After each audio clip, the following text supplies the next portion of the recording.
மனித உறவை காட்டிலும் ஆன்மீக உறவே மேலானது.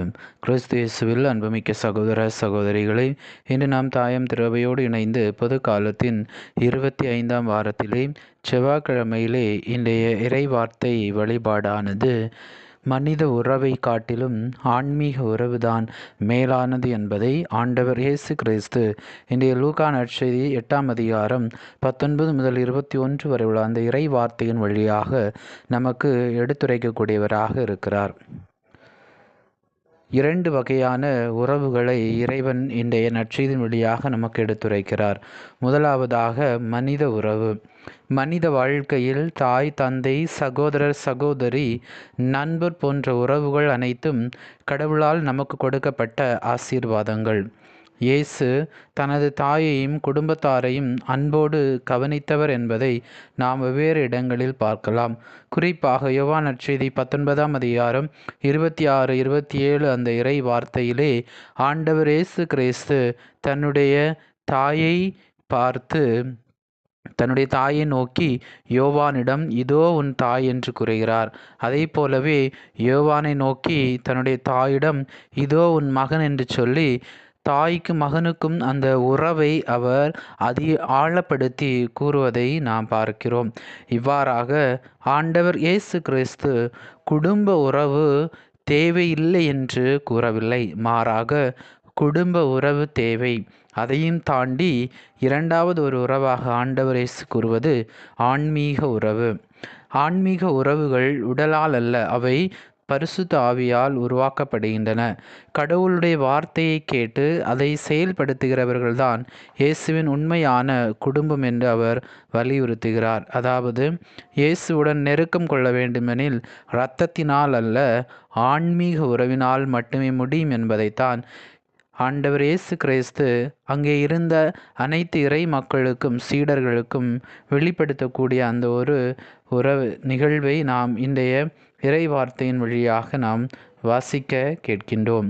ஆம், கிறிஸ்து இயேசுவில் அன்புமிக்க சகோதர சகோதரிகளே, இந்த 2 வகையான உறவுகளிலே இந்த மனித உறவின் வழியாக நாம் ஆன்மீக உறவுக்கு கடந்து செல்ல வேண்டும் என்பதுதான் ஆண்டவர் இயேசுவினுடைய ஒரு உண்மையான வெளிப்பாடாக அமைந்திருக்கிறது.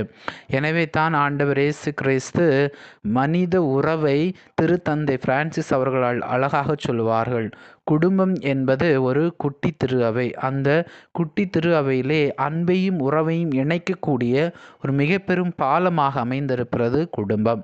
அந்த குடும்பத்தின் வழியாக நாம் ஆன்மீக உறவை நோக்கி நம்முடைய வாழ்வு கடந்து செல்ல வேண்டும். குறிப்பாக இறை வார்த்தையை வாழ்வாக்கக்கூடியவர்களாக நம்முடைய வாழ்வு அமைய வேண்டும்.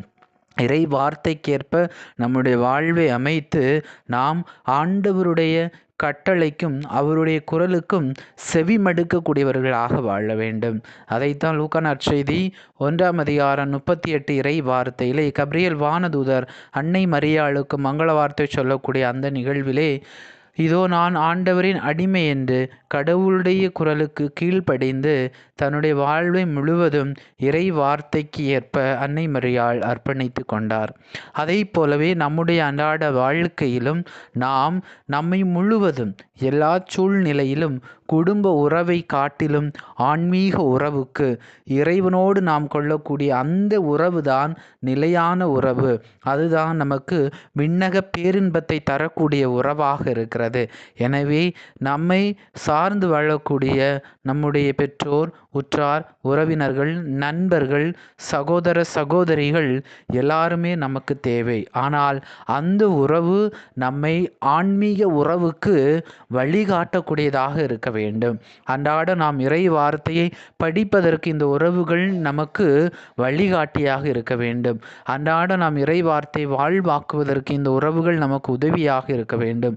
அன்றாட நாம் செய்யக்கூடிய செயல்கள் எல்லாவற்றிலும் இந்த உறவு கடவுளை பிரதிபலிப்பதற்கு ஒரு உதவியாக இருக்கின்ற பொழுதுதான் அந்த உறவு ஒரு உண்மையான உறவாகவும் ஆன்மீக உறவை நோக்கி பயணிக்கக்கூடியதாக இருக்கும். எனவே இந்த நாளிலே நம்முடைய உறவானது உண்மையிலேயே ஒரு கடவுளை வெளிப்படுத்தக்கூடிய உறவாக இருக்கிறதா என்று நாம் சிந்தித்து பார்ப்போம். அதற்கு தேவையான அருள் வேண்டி இந்த நாளில் நம் இறைவன் நோக்கி மன்றாடுவோம். எல்லாம் அல்ல இறைவன், தந்தை, மகன், தூய ஆவி உங்களை நிறைவாக ஆசீர்வதிப்பாராக. ஆமேன்.